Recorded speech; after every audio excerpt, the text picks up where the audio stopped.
Great to be here. I love Dublin. I just haven't been in a while, though. Yeah, when is the last time you've been? No, like a couple of years at least. Okay. So, yeah. Has Seedcamp ever invested in any Irish startups? Yeah, we have two, and they're definitely two of our most successful businesses as well.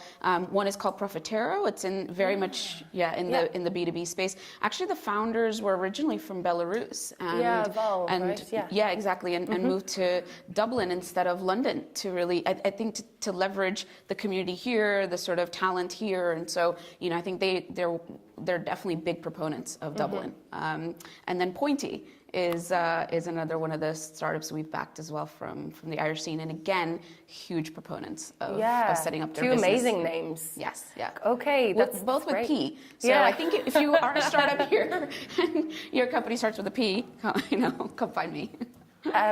And so great to have you here. What will you be talking about at SaaS Talk tomorrow? It's a little bit of a flavor. Yeah, no, I think it is. It's about as the name says, talking about investing in SaaS businesses, and both Profitero and Pointy are two examples of that.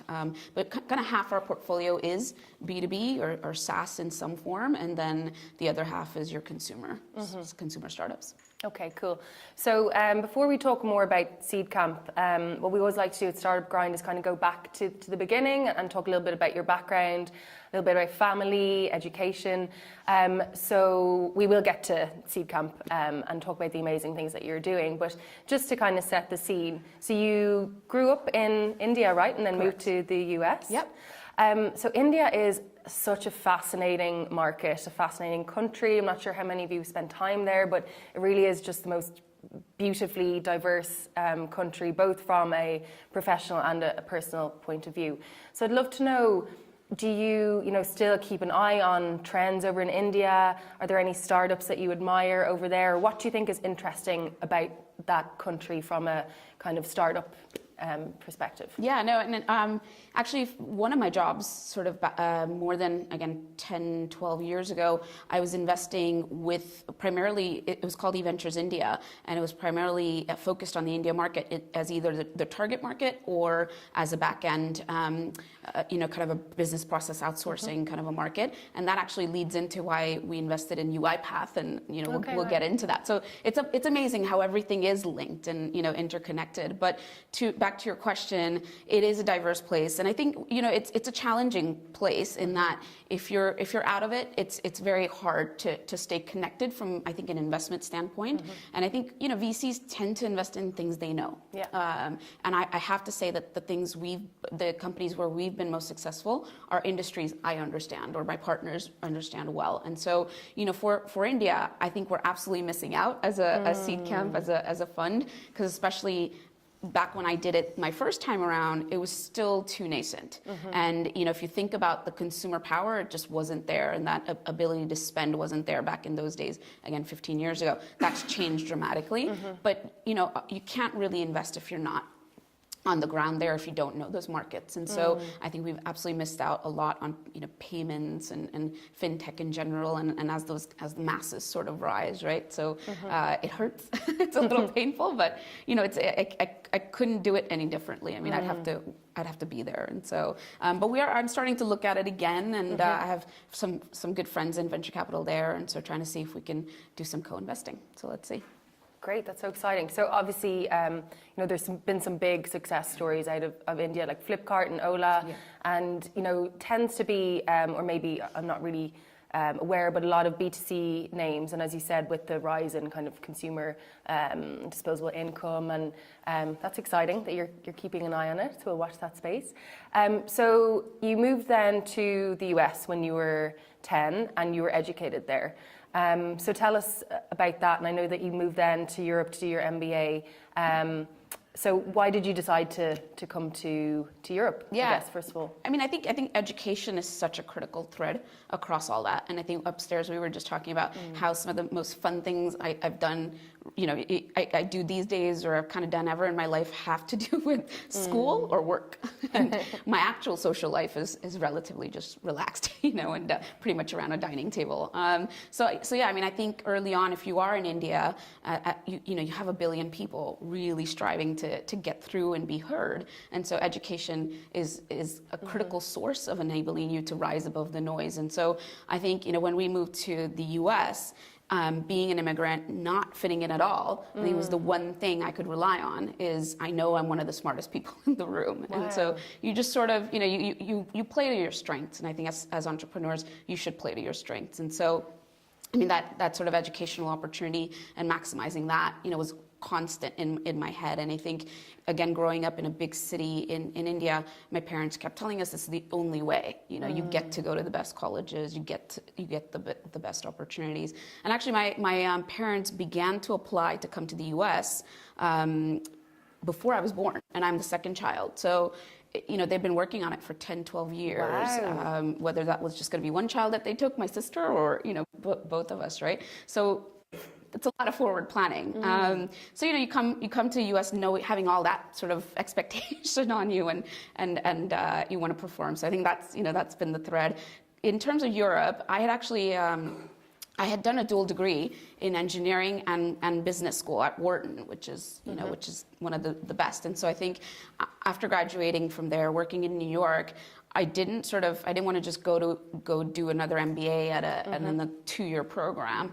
I really wanted to, explore and do something different. But it was the .com crisis at the time. So I've lived through a couple crises, and I thought, all right, well, what's a good place to sort of hide for a year and maybe come back out and try again? Maybe the environment will be different. So I came to INSEAD to do my MBA because it was just 10 months long, and I thought, perfect. I'd already gotten huge loans from the U.S. in my undergrad, so I thought, all right, I don't need another, couple of years of loans. 1 year is perfect. I was lucky to get a scholarship as well, so it was mostly paid for also. And I thought I would just get back on a plane, 10 months in, travel a little through Europe, and just be back in New York and doing my thing. But as you do, if you're open to experiences, open to new opportunities, I think the cultural experience I gained at INSEAD just opened up my eyes to all these different cultures within the European footprint, probably reminiscent of India and the diversity, which is lacking in the US, right? It's a very homogenous place. To a large extent. And so I think I really sort of fell in love with that. And I was fortunate enough to get a job at Vodafone, which is a global business, tech company. And I wanted to get out of the venture world, basically. I wanted to work in a company headquartered in Europe. So I didn't want to do actually, Yahoo was bigger than Google at the time. I didn't want to do Yahoo or Google or places like that, where a lot of the decision making happens in the valley. And so I decided, and in telecom, I mean, Europe was everything. It was leagues ahead of anything in the US, right? Which is what we see in the fintech world now as well. So it was an exciting time to be in a European telecoms business. And so I joined Vodafone, and I was, able to do a lot of things with them over the years. Okay, so a lot of stuff there. Was the MBA worth it? Because I know a lot of people think, should I invest in it, or should I just, continue to work hard and gain the experience? It's a great question. And for me, it was worth it. But I think, happiness is always about your reality exceeding your expectations. And so my expectations were low. And so in terms of, I had gotten 4 years of undergrad, business thinking at Wharton with some of the best professors. And so I kind of went in, honestly, with the view of meeting people from different cultures, expanding my network in a continent I knew nothing about, and having a lot of fun, basically. So my expectations were really low. And, out of that, my reality was much better in terms of the network is amazing. And in Europe, I think, it's definitely become an entrepreneurial school as well in recent years. In sort of blue chip businesses across Europe, you've got those folks in leadership positions. Had a lot of fun, but actually I ended up spending a lot of energy on my organizational behavior courses because Wharton doesn't teach, or back in the day, it didn't teach you that. It taught you a lot of finance and how to go be an investment banker, which I did, but it didn't teach you a lot of the people skills and the softer skills and those type power in politics and things like that. And I just love that. And so I gained a lot of knowledge in those spaces, in those particular areas, and which I've applied a lot in my career since. So for me, MBA was worth it. I definitely talked to my colleagues who didn't think it was right. So I think it really depends on being very open, eyes wide open about what you want to get out of it. Yeah, and you were lucky that you had the scholarship, because obviously they are significant investment. I really liked your definition for happiness. That was really nice. Kind of the opposite of, I studied Proust in college, and it's the opposite of what he thought. So he was depressed because his expectations never met his reality. Yeah. So that's a much nicer way of thinking of it. Just to bring us in a whole different level now.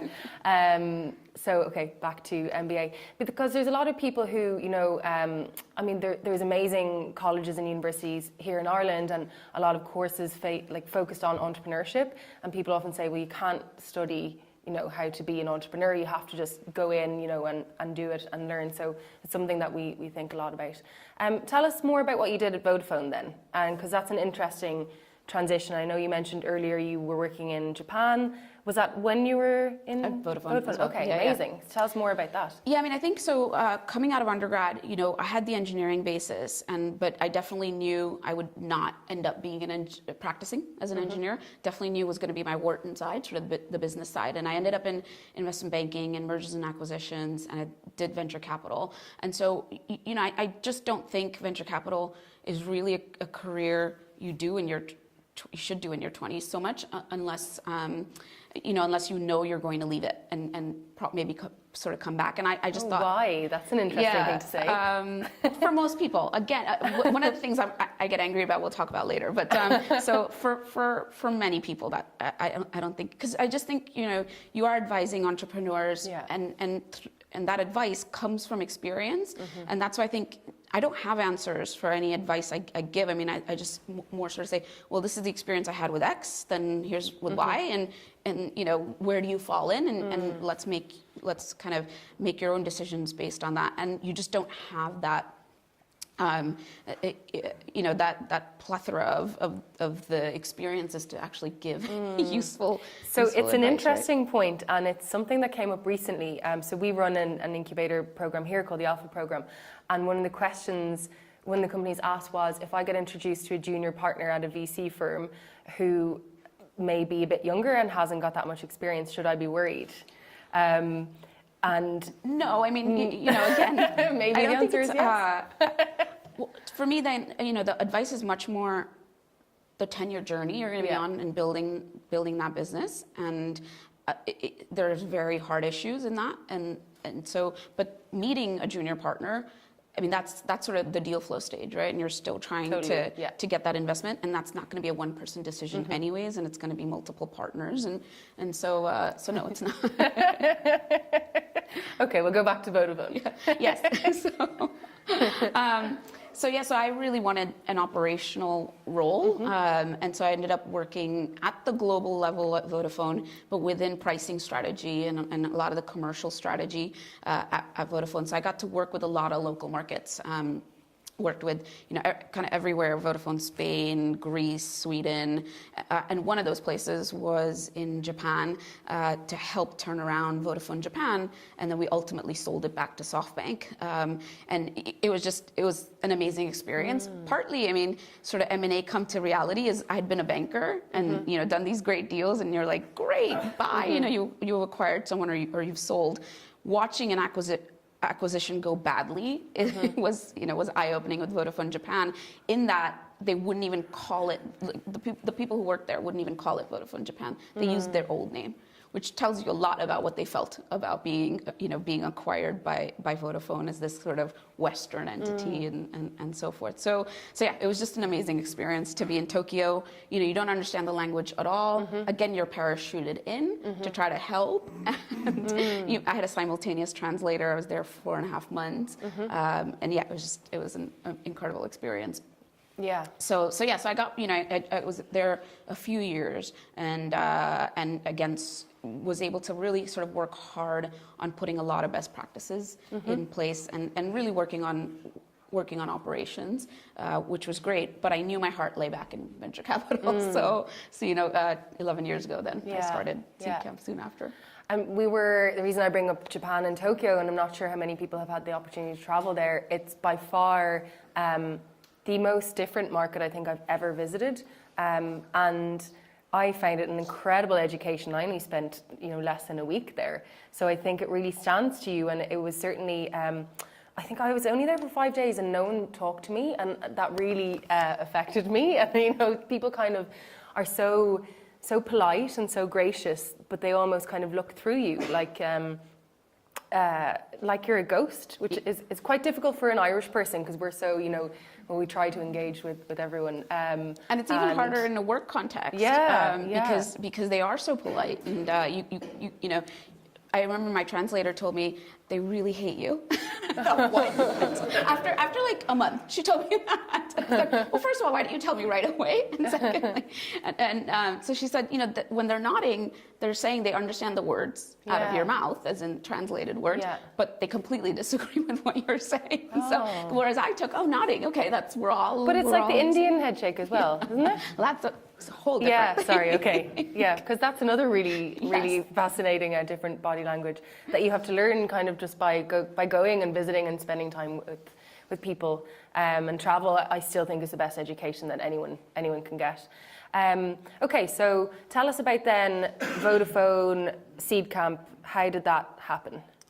So I think what happens to, I think all of us who've had experiences in blue chip is, and this is an issue with what happened to telecoms in general in Europe, is it was just massive restructurings, right? And constant sort of change in leadership at the top. And I think I pretty much got tired of that. There were some brilliant people there that you're able to hire in organizations like that. But, everyone's sort of just clamoring and working partially against each other to try to get into that top rung of senior leadership. And so it just gets a bit weary and boring. And I Did you hate working for someone else? So that happened a little later, in that when I was looking for venture capital roles, they don't come around too often, and so you have to really sort of put yourself out there. And I was fortunate enough. So my sister and I have this very strange thing. She lives in San Francisco. I live here.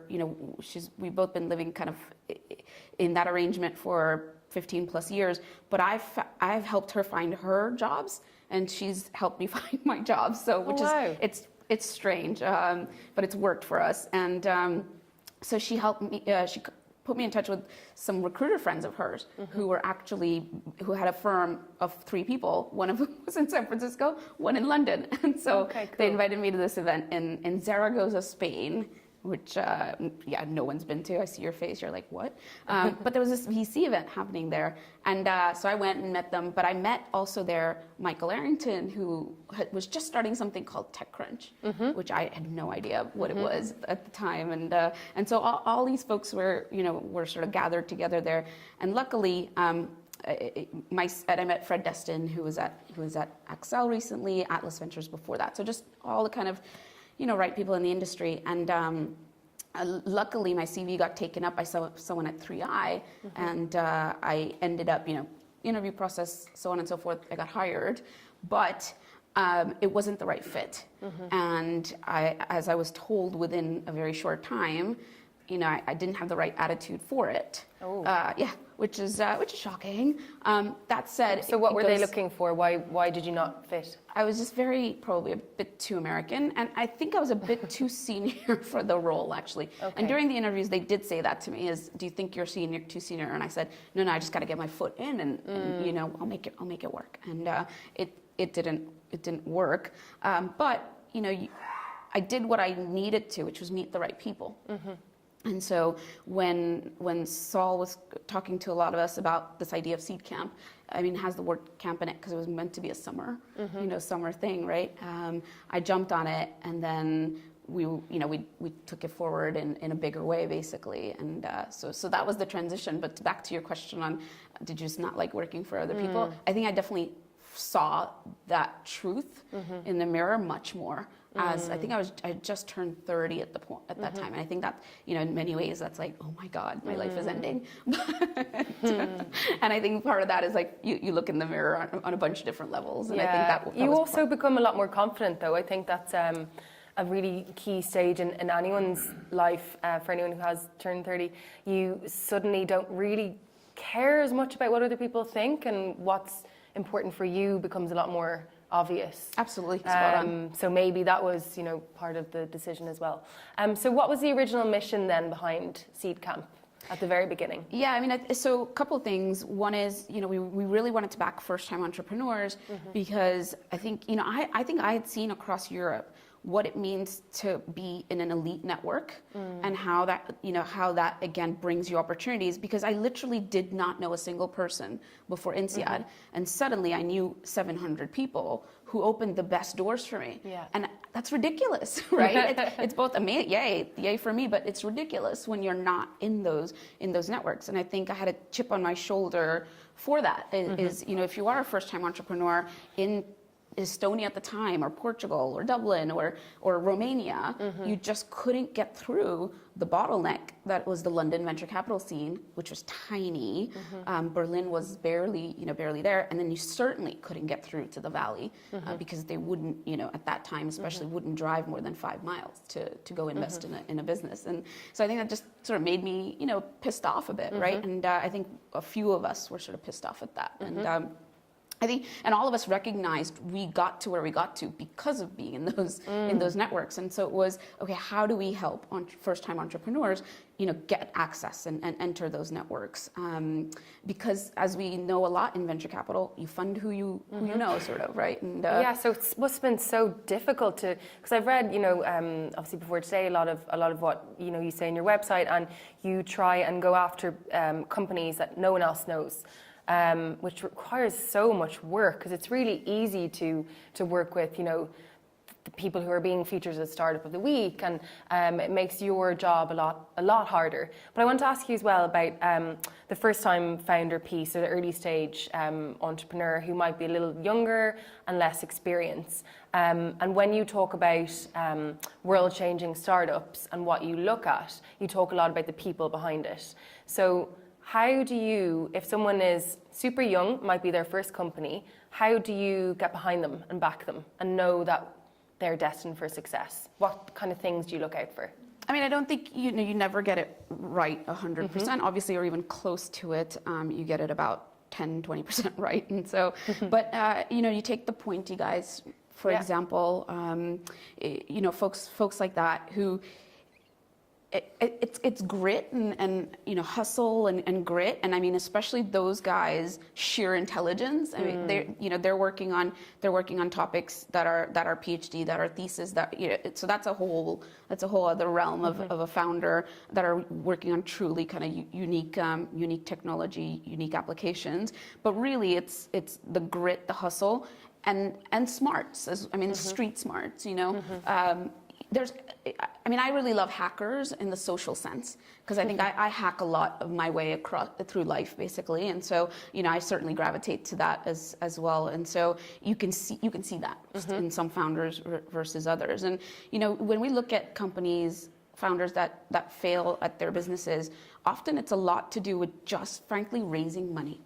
Really? Okay. Just can't raise money. Some founders can just raise money and not build good product at all, and it's incredible how much money they can raise. And then other founders can build pretty good, great product and just cannot raise. And why? Is that because they're unable to go and win over a room of people, or their product's just not good enough, or why?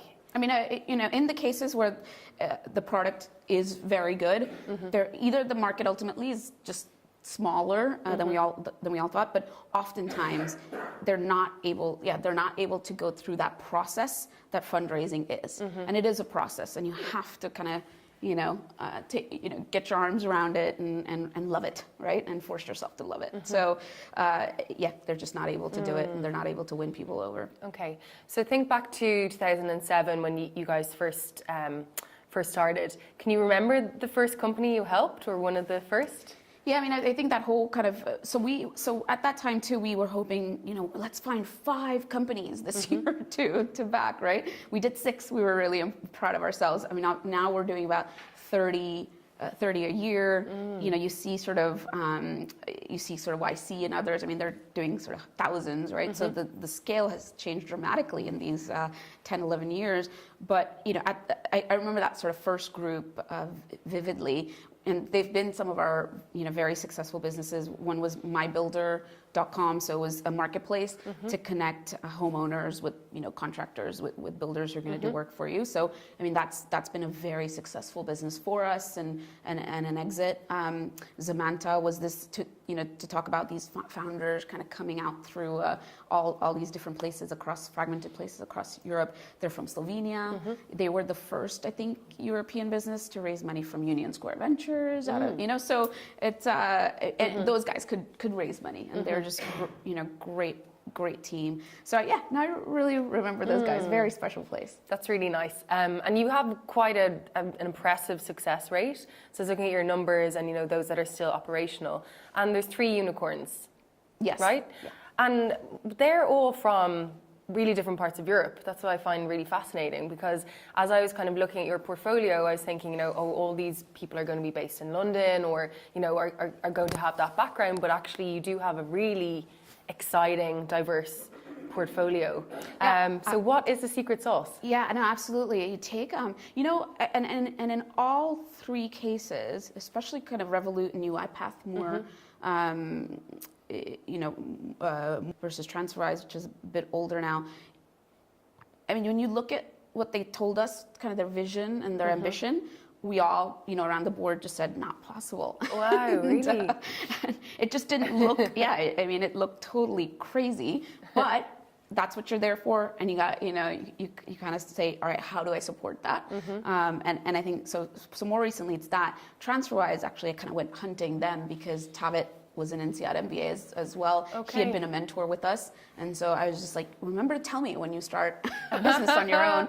And then he hadn't, but they had written up they had gotten TechCrunch just write about the business, and they'd talk about it too. And it wasn't real yet. They hadn't even really coded much. But he having that background and so forth helped get a TechCrunch article, right? Yeah. And so I kind of pinged him and said, "What I told you to tell me." And I thought you only went after the unknowns. Only joking. And so I made them take our money. Tell us about how many people have heard of UiPath? Incredibly, that's pretty great. Yeah, amazing story. Yes, so, yes. And an amazing sign of your relationship with the founder is that he's invested in your newest fund. Yes, yeah. And I read a quote again that said, in 2015 we were, no one knew who we were. There was 10 of them working in Romania, and now they have almost 600 employees across 14 countries. I think over 1,000 now, actually. Yeah. So I mean, wow. Yeah. How do we come across more companies like that? Well, and so again, networks are so fascinating. So I'm on the advisory board at Credo Ventures, which is a Prague-based fund. Back when they asked me to get on their advisory board, I mean, no one would support them because, you're a Czech fund, who cares, right? And so I said, not help you out. I know what it's like to set up a fund from scratch. I'll come over, and they have meetings in London as well. But again, no one would go and help these guys out because you can be lazy in venture capital, and you can just sort of say, well, once they make it, they'll just find us in London. So anyway, so I've been on their advisory board for a while now, and so one of the ones I went to, they did a great thing by having their sort of soon-to-be portfolio come pitch generally, or even if they wanted opinions on some of them. And so UiPath came in, and this goes back to the India experience where 10, 12 years before that, I had seen the movement of work from US or Europe offshore to places like India, where you could have thousands of people do manual work, and we invested in that. And watching that happen when our PA, as it's come about, his pitch was, well, all those people, that's still a lot of money. It's a lot of rote work, and we can empower them to do sort of, better jobs and essentially automate that. I mean, I was like, absolutely, that's the next thing, right? Is first you move it all to kind of repetitive tasks, human tasks, and then you automate those because you see patterns and you can build software around it. And so I quickly sort of, jumped on him again and was like, can I join the round too? Because Credo was leading that round. So it is, it's about being in these places and, being out there and coming to Dublin. And when, can we talk to you tonight? Absolutely. It's the day before SaaS Talk. Let me come in. Maybe there's someone in this room that I can hunt down to. No pressure, guys. To take our money. And so you can't ever be lazy. And it's an important lesson to entrepreneurs too, who you're working so hard on the daily grind. Money's not just going to come easily either, and that's just as much work, even more so sometimes, right? Or at least for periods of time when you're raising that money. And again, the great founders I've seen they work every angle in a good way. They're not stalking, but they find a way to reach you. Whether it's through mentors, through whatever it is, your kids, school or whatever it is, they find a way. So what's the most creative thing someone has ever done to reach you? I was actually walking from my home to the doctor's office, and a lady saw me and said, "Are you Reshma? I saw you talk at an event, and can I pitch you?" And I said, "Well, I'm going to the doctor's, but okay." Awkward. So maybe not the best place, but. And would you advise anyone to do that, or do personal boundaries exist? Yes, no, they should. I mean, to me, again, I think the best definitely is find someone I know or we know, and come through that, whatever that kind of connection is, or if it happens sort of in the breaks or something, just be incredibly compelling. I mean, I know that just sounds like be incredibly attractive. Great. I mean, that sounds sort of cliche, but. Again, there are ways to learn how to be compelling. Yeah. What do you hate to hear in a pitch? What's your kind of pet peeve? I don't, I think if you're talking to somebody who's invested for a long period of time, just sort of throwing numbers of it's $1 trillion market and we're going to get $1 billion. I mean, it's sort of a bit useless. And I really, we were talking about American culture versus European culture a bit as well, is I am definitely get to the point, and I just hate the rambling. Sort of tell me kind of what's the secret sauce, what's your USP, what's just. Maybe you might find an Irish pitch a bit difficult. We're good storytellers, but sometimes get to the point. And tell us, so perfect pitch. What do you look for, and is that 3 minutes, 8 minutes? Obviously, depends on the product. But if you were meeting someone initially, what do you expect them to have prepared for you? I mean, I think lead with your strongest differentiation or USP. Whether that is the product design, product usability, engineering behind it, patents. I mean, or your people, whatever it is. Just lead with that, because if we're picking 30 companies to invest out of 3,000. Wow. And that's not unique. Every investor of choice that you want around your table should have those kinds of sort of percent acceptances, right? And so that's not unique, and therefore you have to be memorable and you have to sort of stand out. And the ones we've backed, all, at least in our view, have that, right? And I think in some instances we've made an investment because we've love something else, and it doesn't work out ultimately because there isn't that USP. And so again, I think that can be different for different companies. And again, I think savvy investors ultimately know the worst thing that can happen to you in terms of that target market not accepting it, the target market not paying for it, that target market not being big enough, and they will ask you about that. And so I think again, having those good answers and dealing well with that pushback tells you a lot. And will you tell someone right away if you're not interested? Yes. Yeah. No. I mean, that's. I think luckily for the brand we are and the pace at which we do investments, sort of one every week or every 10 days. We have to do that, and so luckily we don't get to be lazy and just sort of say, "Well, show me more, give it another quarter," and I think and if we do want to see that, we will very much say, definitely a no right now. But, you know, if you feel you've liked what you've heard from us, you liked our questions, you liked what we can do and be helpful, you know, we'd love for you to come back in 6 months, but we absolutely understand that the price will be higher and also that you just might not come back, you know, come back to us. It's like the X factor, you know, try again next time. But with knowing your price might be higher. Yeah. So, and accepting that, right? Because clearly if we didn't see it the first time around, we better be willing to pay more for it the next time around. Have you ever invested in a company that you invested in before and didn't work? So a failed entrepreneur? Twice, you mean? Yeah. No, so say you invested in a company, it didn't work out, and then they come back to you a few years later with another, you know, product idea. Have you ever done that, or would you do it? We would do it. Have we done that? We've done that multiple times now, where it's been sort of partially successful, and we've absolutely reinvested. If it's been completely unsuccessful, maybe I'm just it's not coming to me. But you know what? The interesting thing about repeat founders is you still have to have a founder market fit, or I have to believe that for some reason you'll succeed. Because we've had founders who didn't succeed at something, then go into a completely new industry, which is even harder. And we're kind of like, wow, that there's no fit there. It's great, you're trying something again.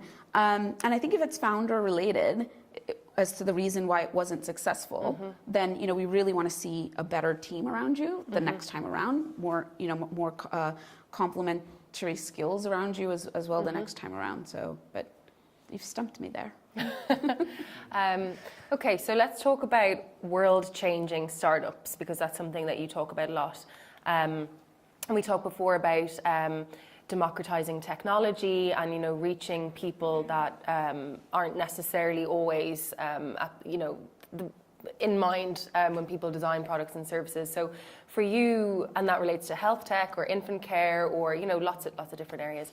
What for you is a world-changing startup? And maybe give an example of one in the industry that they're in.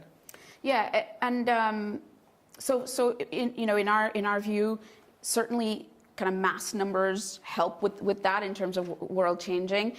Look at it, and I think at the one end of that spectrum, if you have if you're delivering something that helps a very large mass market that's not so affluent, and it solves a critical sort of life problem, amazing, right? But that is a holy grail, and that is very hard.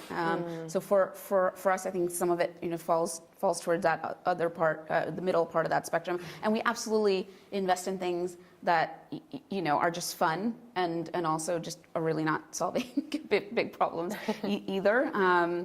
So we do a little bit of that or our fair share of that as well. But in TransferWise, certainly for us is world changing, both from just a usability of a product. Revolut, the way people love that product, but it's saving us as the end consumers hundreds, thousands, millions, right? And I've definitely had my set of friends who are in banks or whatnot and say, oh, I get a great rate from my banker, because that's where my private wealth is. And I'm like, that's nice for you. I don't have that, or my friends don't have. Loads of people, like 6 billion people don't have that. And so how can we help the end user? So fintech, I think you have a lot of examples, and they're very apparent, right? It's very easy to see when you're saving money in fintech and having a delightful sort of experience with a product, which we finally have with sort of fintech products.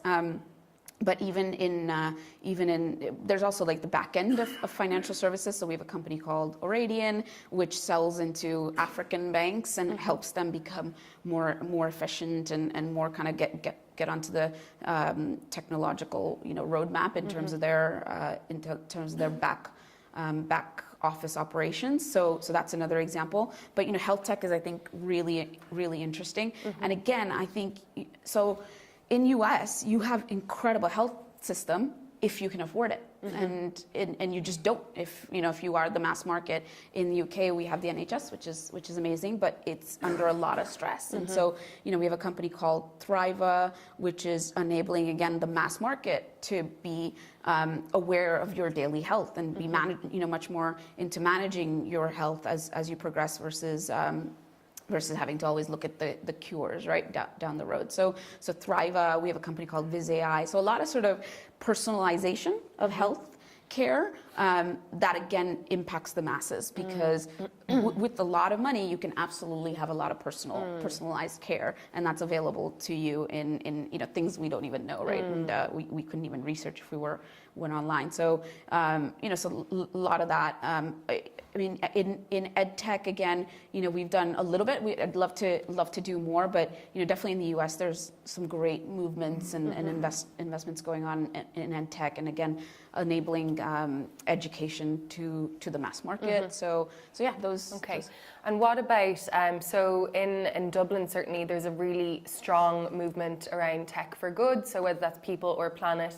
And there is this constant conversation around, if something is a social enterprise and it's not necessarily driving, huge profit, is that going to be of interest to you, or do you leave that to kind of someone else?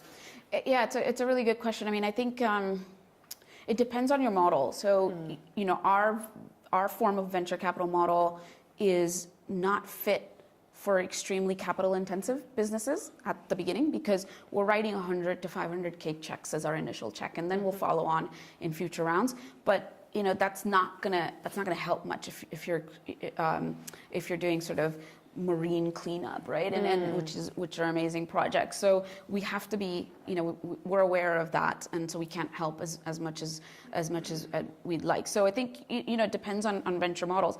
Fortunately, venture models are also evolving, and I think there's many ways to skin the cat. And so and that's what's happened in the last decade. Hopefully we're part of that progression and evolution in how we did one slice of what we do. So we do have to we have to invest in extremely capital efficient businesses, and also at the sort of seed stage of funding we're definitely in the line of ultimately hyper growth profitable businesses as well. So it's different. That said, if we can find businesses that can meet some of that criteria and also have that social impact, like I said, that's this end of the spectrum, and it's a dream, isn't it? That's the dream, it's isn't ticking, it? So yeah, it's ticking both boxes. So have you ever invested in a company that you just remember sitting and listening to their pitch and be like, yes, like I am here, this is really aligned with my values, and I want to invest in you, straight away?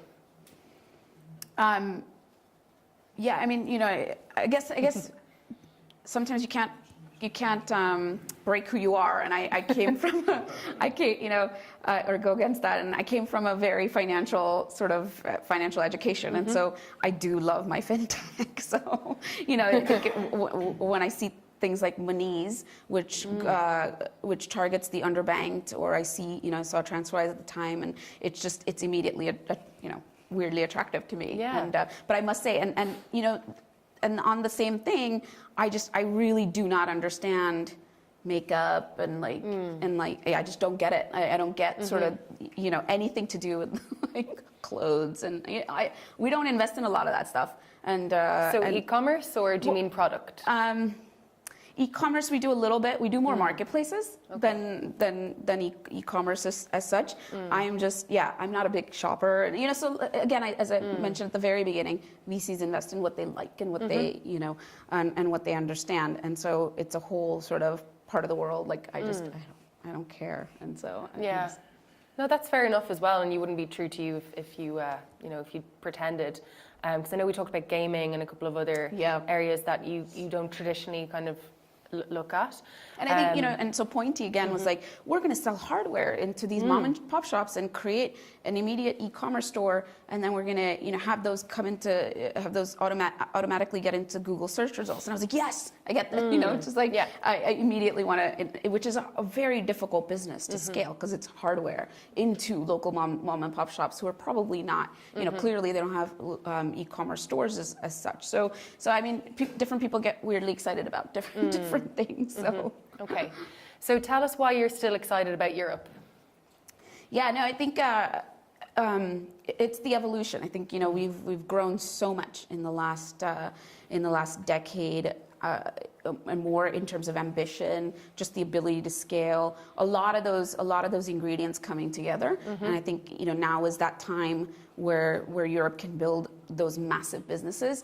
And you need that at the end of the day. I think you need your platform businesses, and hopefully we'll build those in healthcare, I hope, and fintech particularly as well. Those two areas we have the same leadership we used to have in telecoms, which which we gave away to the US, right? And so I think it's a perfect kind of moment, and potentially there's the next crash coming, and so hopefully either it doesn't come for a while or we can work through that, because I think the ingredients are really there for that, for those massive businesses to be built. And there's been an awful lot of coverage and talk lately about businesses migrating from London. We were talking about it earlier, and obviously it's difficult to tell, but what if you could tell the future, what impact do you think Brexit will have on the UK and your business?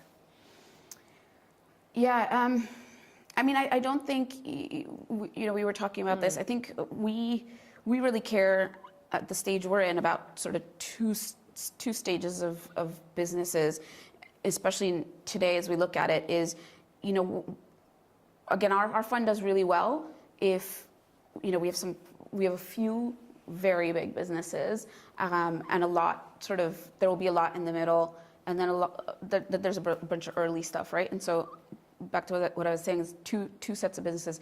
The ones that are very early right now, it just doesn't matter, Brexit or not. They're just trying to figure out, do you care about what they're building? And they often have remote teams. They have they're often looking for developer talent, in a Dublin or in Lisbon or in Romania or wherever else. So they're already used to working remotely or with organizations that are fragmented. So they're dealing with that issue. And then I think the later stage businesses also can solve that with money, and whether that's raised enough money or they're profitable or whatnot. It's the middle stage who are probably also, but again, in tech, they're in a decent shape. They're again generally probably have at least 2 or 3 locations, if not more, and they're never we never back any company serving one market, unless it just happens that's what it ends up happening. So we'll never back a company serving just the UK market, and so I guess we're not too worried about it. I think the main worry is back to the point of building huge businesses is talent and recruiting talent. And the last 5 years have been amazing for recruiting more of the sort of CXO talent in London, and CXO to the heads of talent. There's been a lot of movement from the US into London and across the European footprint into London, in terms of joining some of these companies that we've been lucky enough to back. And so I think that's probably the number one worry is where does that talent go? Because great for Europe if it goes everywhere, but also challenging for Europe if it does go everywhere across Europe, because you can't get that cohesion and that density in any one place to really build multiple numbers of really big companies. Okay, and are you looking to partner with, or have you already done firms in China or in Asia? Yeah, good question. We look at that very sort of selectively, and also, to be honest, we are a small team, and we do a lot with who we are, and so we haven't expanded. I mean, I'd love to do that, and we were talking again before about envisioning something and being able to create it, and so that I think if we set ourselves to it, that is probably our next objective is can we envision doing more in Asia beyond Europe. Okay, so you appear anyway, and you talk a lot about you're a very positive person. What makes you angry? I always ask that question because there's definitely something that has to make you angry. Contextually, so there's loads of things that make me angry. My kids, no, but but in the work context, I mean, I get really annoyed at the hero worshipping that I think we all get sucked into on Twitter and mostly probably on Twitter of these demigods of work. Like a Gary V kind of vibe, or that, or anyone. Sorry, any Gary fans. Anyone who's writing a book these days, which seems to be everyone. I need to write a book. I've just thought about that today on the flight over. Actually, I was like, I need to write a book. It's just okay. Wisdom is it's been spoken. The 10 Commandments. I mean, this is the only way to run a business, and same thing for what I say is like. Whatever I say tonight, or if we get a chance to talk individually, comes from the experience I've had, and in that context, 10 years ago something worked, or 5, or even last year, and we live in a very different context. And again, if something happens in the next couple of years with kind of the larger economy, whatever I said today probably makes no sense in 2 years, right? And it makes me really angry, about these rules on scaling or the rules on getting hard stuff done, whatever it is. It just it drives me crazy. So that's kind of ironic in a way, because you are a little bit of a hero in the industry. So how do you, and you're quoted a lot and you're asked to speak a lot, how do you stay humble? I hope, I think it goes back to the engineering, fundamental kind of engineering education is, it's a bit of a Socratic method, and it's a scientific method of like, I always just sort of say, okay, let's have a hypothesis, let's go through experiments, and then arrive at a conclusion based on that scientific, analysis and going through that in that context. So, I guess I always just think I'm going to be wrong any moment. So that keeps me just naturally humble. And I think, again, different formulations and different things will, give you different conclusions, right? And you add different catalysts and all of that. So, combining chemistry and a bunch of things, but I think it's that. It's just I think you again live long enough to realize you've made so many errors as well, and so I think I know a bunch of things, but they just worked in that specific context. So a lot of, hopefully, if you read my advice or anything, it is meant. I try to give advice that says, just question things and understand and dig and work hard on that, rather than this is the one way, to grow 1,000 employees in a year or to grow 100 million revenues in 3 years or whatnot. And so, because I just don't believe that works for everyone who's trying to emulate it. But I definitely think just working on a problem, doing experiments and understanding and taking that effort to understand what you're doing, and as I said, hacking, does work for me, and I think that just generally works. Is there a company that you wish you had gotten behind that you didn't? So we did a blog post a little while ago about companies we missed, and so Deliveroo was one of them. I know, and in my anger every day, pretty much, I see a scooter and I just want to push the guy. Just push him off a little bit, not hurt him badly. But and why? What were your reasons behind turning him down? So context, right? It's Just Eat was flying, because it's London scene, and Just Eat was flying, and. But again, we ignored some things that we absolutely tend to back. Is we got recommendations from like 5 people about how great Will is, and we just sort of ignored that, which we never do generally. But you make mistakes, and we just kind of focused on, well, why would anybody, why wouldn't Just Eat just do this? And going back to like, why wouldn't Google do this? Which you probably get. Why wouldn't Facebook do this? And they don't. And so that one, especially because I see it every day, and I order from there all the time. Any others? There's another one. Pipedrive is an interesting CRM business out of Estonia again, and we've had so much success there. So we're like, we should have absolutely backed that. But at that time, actually, it was really interesting. We had a lot of VCs give us a lot of opinions on what things to invest in, and pretty much everyone around the table was like, CRM. You know, no one's successful here, and it's not going to be successful. And so I mean, you know, you listen to enough of that, and you're like, yeah, you're right. You know, because you're a VC, and you know. You're a successful VC around my small Seedcamp table, and I think that was like year 3 or 4 of us, and so we were still, you know, like clearly other people know better than us, and so we said, yeah, no, that's not going to work. So okay, perfect. I'm going to ask a couple more questions, and we'll open it out to the floor. So start thinking of anything that you'd like to ask Reshma. So obviously you're based in London. You've mentioned a couple of European cities, Berlin being another one, Lisbon. What city has surprised you lately in terms of the level of talent and exciting companies outside of the ones that we've already mentioned? I mean, I think, you know, Paris is absolutely riding on a high, right? And trying to really take the edge off of London and take the interest from London. There's a lot of, I mean, language is still a barrier there, and kind of, you know, prices have been skyrocketing there as well. And so a lot of the issues London faces are happening, you know, and soon will happen even more of in Paris as well. But yet the rise has been incredible. And you always, you know, it's never one thing. Again, it's a bunch of forces coming together. It's, you know, they have a lot of, if you call it sovereign wealth in France, but their BPI, which is an institution that funds a lot of funds there, and so those, you know, a lot of funding to funds has been happening the last few years. Obviously, when you have a president, or like in the UK, we had David Cameron really focus on tech.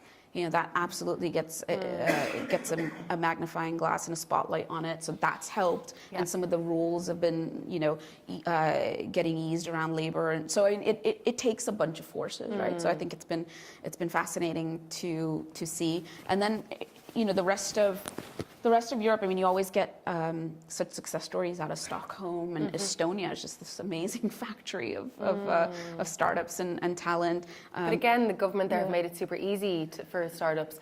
And policy matters, right? And I think we like to not enter the political fray, and not to. It's dirty, and you know, entrepreneurs like to kind of stay clean and out of that, and let the code do the talking, right? But I mean, policy really matters. So I think France is a really good example. I go to Viva Tech every year, and I think it's an amazing event for anyone to go to. And Macron has been there the past 2 years, and talk about, you know, worshipping the hero. It's like Macron fever, and he's there and he's talking to startups. But again, and the macro picture in France is for him is pretty challenging. It's not good, right? But it's the only sector people still kind of like him. And then Station F is amazing and everything. And sorry, I'm like jumping on this, but I mean, that's worrying, you know, because I think for us as being in a tech bubble in London, because I mean, London was great, or is still great, but you know, at a certain point, I mean, I helped start the entrepreneur visa in the UK. I was lucky enough to be able to meet, you know, David Cameron at the time and tell him my idea. And it's sort of, you know, so, because I was lucky, I knew Rohan at the time, and anyways, but so you felt like, okay, everything is about us, you know, this tech bubble with the Prime Minister and the most powerful kind of mayor of London, right? It's right there, and the VCs all setting up offices there. So that bubble is very worrying. You're in the middle of it, and you can't see anything outside of it. And lo and behold, we got Brexit, and same thing for the Valley bubble, or even a New York bubble. And so I think for Paris itself, that's a bit concerning. I do still think the language thing is a massive barrier, and even as an attendee to Viva Tech, and I lived in Paris a few years ago, I still find it very closed, and then culture comes into it. So not sure how open they are to hiring people from different countries still. But that's a really good point. I mean, when I was at, actually right after Vodafone and I moved into venture, I was amazed to see how many Americans were in venture, and especially kind of doing a lot of the lead investing. It's definitely immigrants, but I was amazed at how many Americans were involved, and I think you know, I gravitated to them for sure. And yeah, I wonder with Paris, I haven't actually even thought about that, but I think you're right. It's a very French community from what I know of it, and I need to spend more time there. But how much they end up and opening also themselves. Luxury, massive market. So and makeup, and maybe you might not be that interested in it. Okay, we've talked for a while. I'd love to hear from the floor. I think that this room is kind of tight enough that you would be able to stand up and ask a question without a mic. So who would like to go first? please, if you introduce yourself as well, that would be great. Yeah, sure. My name is Mahon. I work here in Dublin, but I worked for a while in Silicon Valley in New York. So one of the things when I was doing a lot of hiring in Silicon Valley was there were clear signals around where talent came from in terms of like school and like nature and all that kind of stuff. How did you build that kind of intelligence in Europe? Because it's not as clear to me here. And what are the kind of things that you look for in terms of talent pools? That's great. It's a great question. I mean, I think we try to break some of that, as I mentioned, is you know, how do you try to break that bias towards these elite circles and elite networks? I hope we're hopefully doing a bit of counterintuitive stuff there. But yeah, I mean, I joke. The first, you know, when I first moved to London, I literally thought there were 2 universities in all of the UK, Oxford and Cambridge. I in London. I had no idea, and then, so I mean. Unfortunately, that's, you know, so a lot of that, right? Because again, those networks lead to opening of other networks. But I think for talent pools, you know, so I think university sort of, now it's, you know, UCL is incredible. So I think if you're going to do AI, or if you're doing AI, if you come from UCL versus actually an Oxford, you know, not Oxford, Cambridge, I pick something else, but huge tick, right? Because the DeepMind guys came from there. Some of our best AI companies are UCL. So you know, UCL, Imperial, Trinity College here. Again, I came to Ireland. I was like, I think there's one college in Trinity College, right? So I mean, it's incredible when you're surrounded by that signal over and over again, and then you know, try to broaden your mind out a little bit and be like, okay, surely something else exists. Well, Trinity is a good example because still very much, and we love Trinity. We work together, but still very much. A college for the elite, you know, at the end of the day, and can invest quite a lot in their global marketing and PR, and it's harder for a lot of the other colleges to stick out. I mean, when I did investment, I will get to your point more and more, but when I did investment banking out of Wharton, we used to get thousands of CVs as well for those jobs. We literally we were told by our MDs, you only look at 7 schools, throw everything else away. Wow. Because if you are only hiring for 6 spots and you get 1,000 CVs, how else, you know? And it's the same at, like, for my kids' school in London in terms of applying as well. You just get the bizarre criteria as to who you can even look at because you just don't have that kind of time, right? And so I mean, so you know, certainly that deep engineering, Edinburgh, like deep engineering talent pool we look at. And also, you know, I also say, like, don't just start a startup because, you know, either because you can't work for someone or something. Is we absolutely also look at where have you worked, you know? So whenever entrepreneurs come to us saying, I'm ex-Revolut, I'm ex-TransferWise, we take definitely a second or third look, even if at first we're not sure about the idea, just because that you know, and in the Valley it was, I mean, the Yahoo Mafia is incredible as to where it's gone and what it's done. So you know, we look a lot at that, and then you know, again through that core circle, you know, who's worked where and who's studied what and what if I mean, a lot of it comes from there. And then I think just you know, recruiters as well, especially I think as you're trying to recruit at the heads of and senior level. You know, a bunch of our companies use recruiters really well.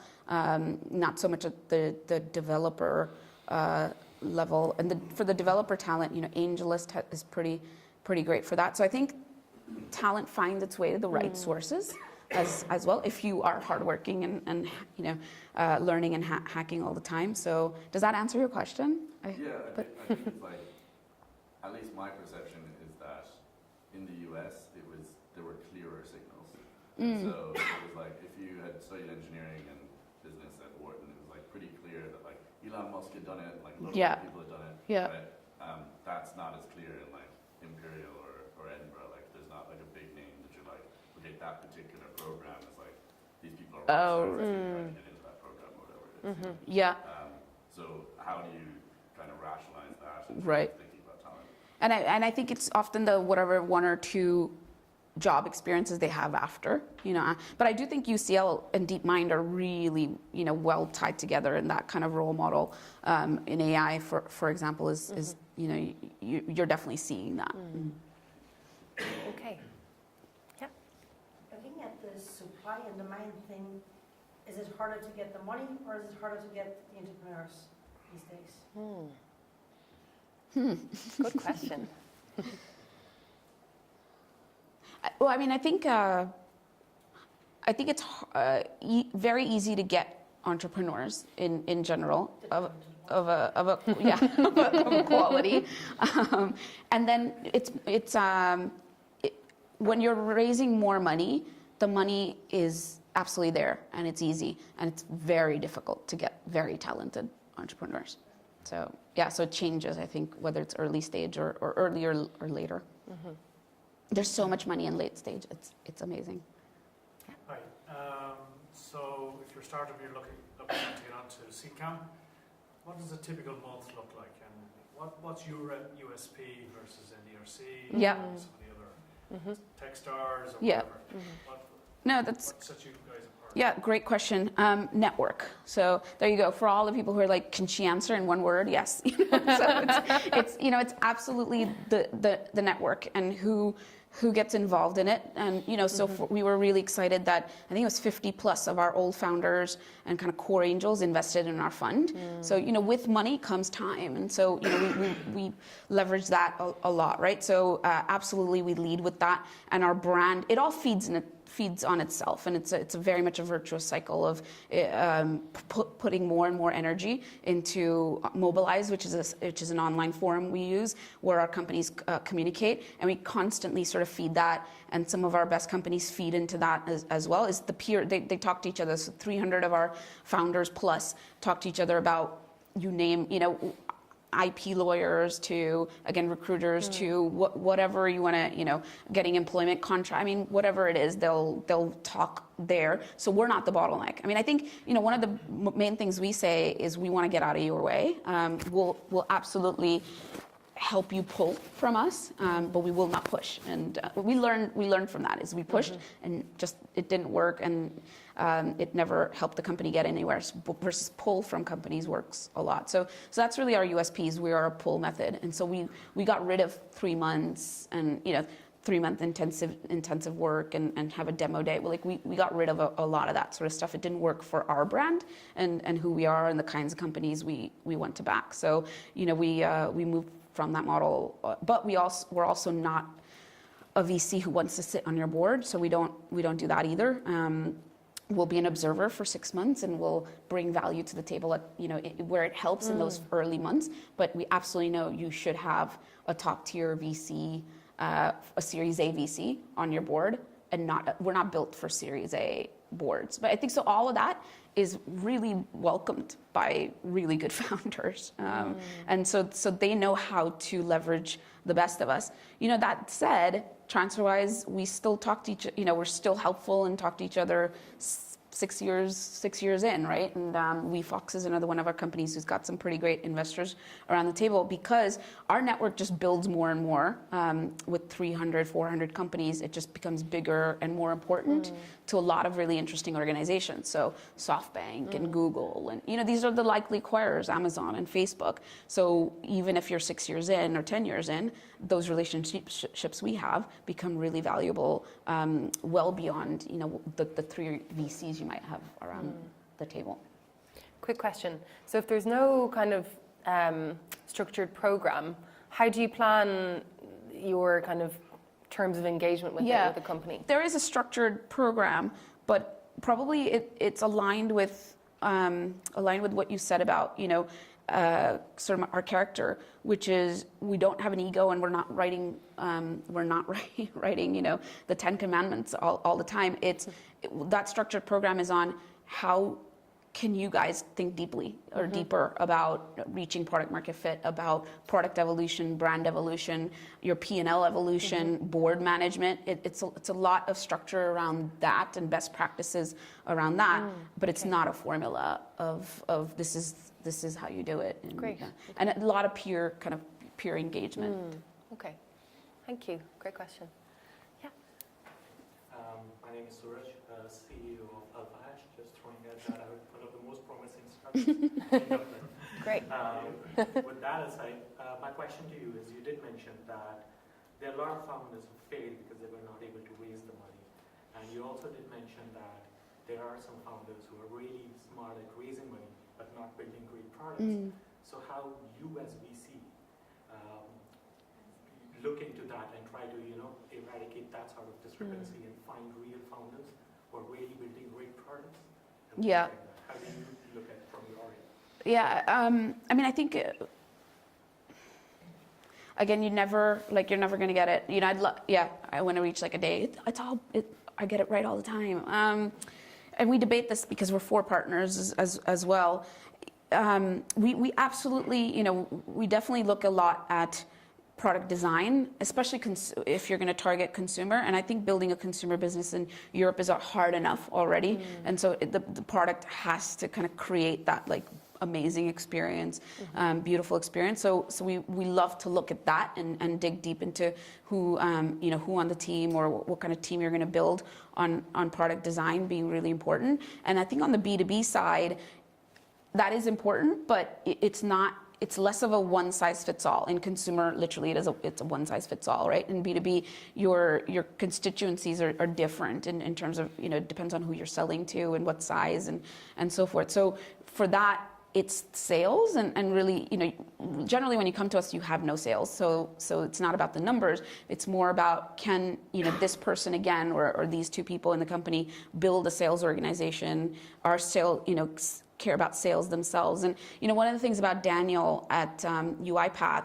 as they've become well known, and, you know, even some of you guys raised your hands that you know them, obviously people ask him to speak at everything. You know, that's what happens. And it's amazing how much he prioritizes customers and actually just meeting customers. And so, you know, anytime I'm introducing him to someone, I say, I know you're really focused on your customer in case, you know, this would work, come speak here or something, right? But he's, you know, it's ingrained in my brain that he focuses so much on customers. So that kind of, you know, ethos is just built. Like you can't teach. I mean, it's innate, and you can, you know, you can identify that right away. So I mean, for B2B, it's more that I think, and then on B2C, it's definitely the usability and like Thriva, which is this blood test business. It's beautiful. Like it's such a great experience pricking your finger, which sucks, right? And they've made it as good as you can imagine that painful process. It is. We had them. So they were members at Huckletree, and everyone tried it, and it is a nice experience for being a blood test. Yeah, exactly, exactly. So if you can do that with that, I mean, you've got some really good people on your team there, and I mean. You know, we didn't get a chance to talk about talent. Talent is everything. So yes, you know, money makes your company just keep going, right? But it's what you do with it. And I find entrepreneurs in Europe, again, the good ones, not the great ones. The great ones know this. The good ones don't appreciate the importance of talent, and it shows through in your cap table. So, you know, Index did a great analysis last year. European companies give half the equity to their employees that the U.S. companies do, and I think, half the equity and like to half the people or something like that. So in Europe, good companies just don't appreciate how important great talent is, and a singular person can have such a massive positive impact on your business. And so you know, if we can see the ability of that founding team to hire great people, you know, we'll back that business over and over again. That's quite surprising when you think that employer law is so much, you know, more harsh on the employee in the States, you know. And I wonder. I mean, I think that's probably why equity became such a powerful tool. Yeah. Is you know, you want to stay on, and you want to maximize the potential of that. And here, the labor laws are. You know, you've got a job. You don't have to like really entice someone to. Yeah, that's true. Yeah. Fair enough. You know, to stay with you or to keep. You know, you got to keep them as well. So. But, you know, again, great entrepreneurs understand that we notice around. Okay, great. I have time for 2 more questions. Yeah. Hi there. Just to know, I think you invest in 300 companies and you have 3,000 applications. So you must have some kind of and I know you're one of 4, so Yeah. you've had that. So you must have some kind of a process that you put everybody through, either very quickly mentally. Yes. Yeah. Like, boom, boom, boom, Yeah. These are the numbers. Yep. Or whatever. So in one sentence. Yeah, it's. What is that? Yeah, no. I mean, you must run everybody through that, and if you get out the other end, that's your filter. Yeah. And then those are the ones that you obviously go and you look a bit deeper. Yeah. So what's the initial filter? Absolutely, and it's all pattern recognition, right? And so that filter. So it starts with, there's two ways. So if you're completely unknown to us and we want to stay core to that ethos with which we started, you come through a type form that we have, and I think it's like 30-ish questions. They're not just there to like fill up pages. I mean, we really care about those questions, but we care more, not the answers, is how they're answered. We learn a lot by how they're answered, and it's incredible how smartly they can be, or just people don't take them seriously. So that is one, and then the other side is when someone introduces us through a network connection, and again, it's how you're introduced matters a lot. So, I say to our founders who are raising is, if you just come to Carlos and I, people also know us, and we've introduced companies to them before. But if you can get another founder to introduce you, that's gold. That's platinum, actually. We're gold, they're platinum, right? That's amazing. So it's a lot of, and great founders, exceptional founders who suss that out, I mean, that's who we want to back. So these 30 questions matter a lot to us. Then we have, judging by our LPs, actually, who some are angels, like I said, some of our old founders, VCs themselves, corporate VCs as well, who are some of our LPs. So they do some of the scoring as well. And then we then have Skype interviews with roughly, say, 40, 50 of them per quarter. And then we kind of see if the face matches the paper. So are they as articulate, or did they get so? I mean, we used to have, I remember in Ukraine, they used to get random people to fill out these articulate English speakers to fill out these applications, but the person couldn't literally. So that's a whole other educational challenge to overcome. But you try to match if those two, and then we have an in-person interview as well, and then we make a decision. So it is, there's a phase. And again, we've not backed people who are mean to each other. Like, so you come up, whether it's in person across, or you come up and they present and say the slideshow doesn't work. Or you mentioned to me, my reaction was really mature, at the startup grind thing. I've seen founders be mean to each other. You're an idiot. This isn't work. I mean, you're founders, you're co-founders. Like, I don't understand how you speak to each other that way. And I certainly don't want to be an investor in people who treat each other that way. So I mean, it's amazing what between paper to that, final, and we make it all intense so that you see the true nature come out, and hopefully our true nature as well comes out through that. So that intensity helps. It helps. So if one doesn't speak that, It's okay, but there is pizza next door. So, yeah. Oh, you want pizza, or you want? Might get chance. No, there's just two more questions here that we pointed out, and then yeah. Okay. My name is Andy from Madrid. I'm an investor based in Madrid, also in Vincent. I like it as well. My question is, how do you see the emerging hubs in Southern Europe, like Lisbon or Porto, Madrid, Barcelona, Lyon, Milano? Some people say there is going to be a big gap between them and the north of Europe. Some people say they will eventually catch up. Yeah. I mean, Lisbon's been amazing, and counter to that, I don't understand why in Spain we haven't seen sort of more of an emergence of whether Barcelona or Madrid as really strong hubs. There's absolutely stuff coming out, but it's once in a while you're like, oh my gosh, that company raised 60 million from whoever, right? But the consistency with which that happens in Berlin and Estonia and London, obviously, that's what we would love to see more of, right? And I mean, my advice on anyone in Spain or Portugal is, and my advice on I've said it before, I believe in a United States of Europe, and that's why Brexit really hurts.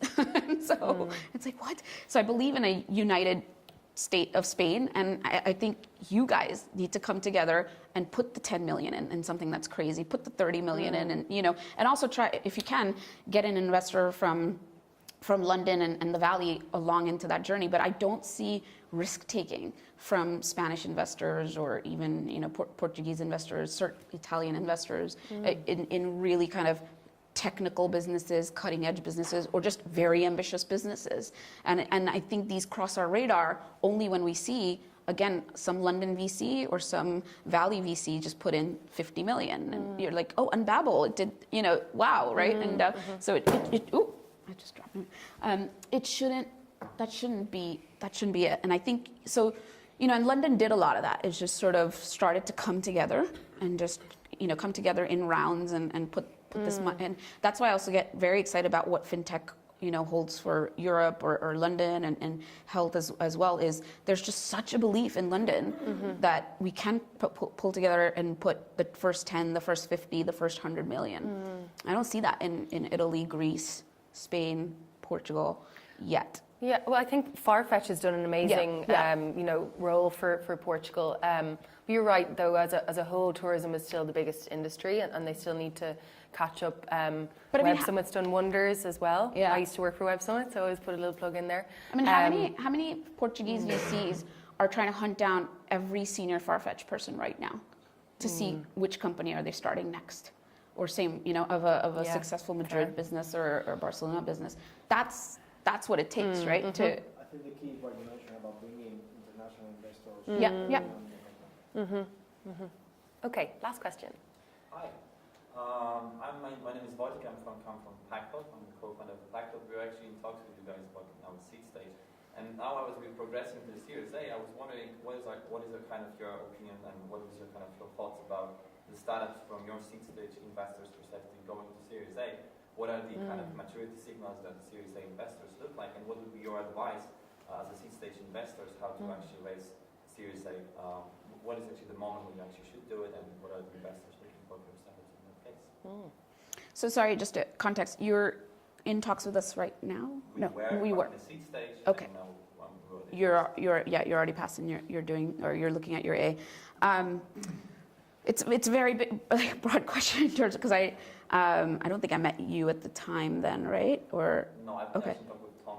Tom, yeah, okay.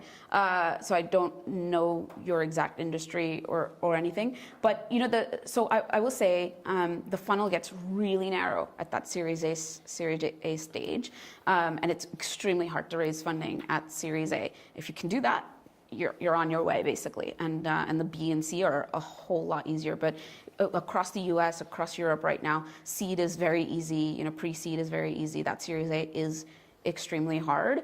I think the tier one VCs want to see growth, want to see sort of insane growth, and want to see how you're going to be number one, number two, in that market globally, right? Again, that's one end of that spectrum, number one globally, right? And then there's everything else to know you're never going to raise a Series A, right? And look, again, somebody, I was talking the other day and somebody said, why can't my business raise tier one VC? And I said, IRR. Like if I have a $500 million fund, $1 billion fund, I just need, to put in X amount of money, and I need it to, my IRR, it's everything. And so I think, it's growth.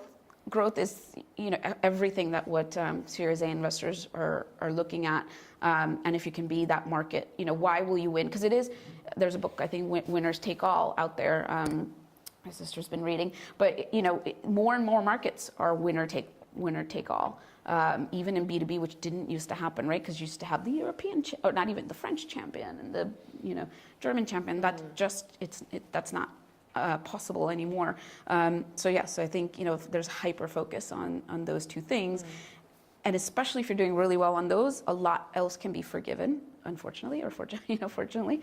But yeah, that's so whether that is 5 million ARR. I don't know about your specific context, but growth and the winner take all. Great question to finish up. So we'll finish there. We still have time for networking. You will be fed, so there's pizza and beers. So please stick around. If it's your first time at Startup Grind, thank you so much for coming. If you're a repeat grinder, thank you for supporting us. That sounded weird. We will be back again, Startup Grind in Dublin on the 19th of November. Techstars are bringing Startup Week to Dublin. We're really excited about that. So we're going to be over at the NDRC, and I will be chatting to Gavin Walsh, who's the founder of iCabby, who are doing incredibly well at the moment. So really excited for that one. We will be at SaaStock tomorrow, as will Reshma. So Huckletree will be there. We have you were in our Zen garden earlier, so we've kind of replicated it and tried to bring it to the RDS.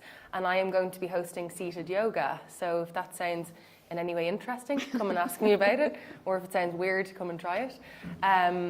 And yeah, just to finish up, before you head into your networking, I'd ask you just to keep the Startup Grind values in mind that are on the poster here. So we believe in making friends and not contacts. So there's a lot of incredible people in this room, a lot of people who are visiting Dublin as well. So just remember that and try and make kind of a valuable contact or a friend that you might stay in touch with. And last but not least, thank you so much, Reshma, thank you so much. An amazing conversation.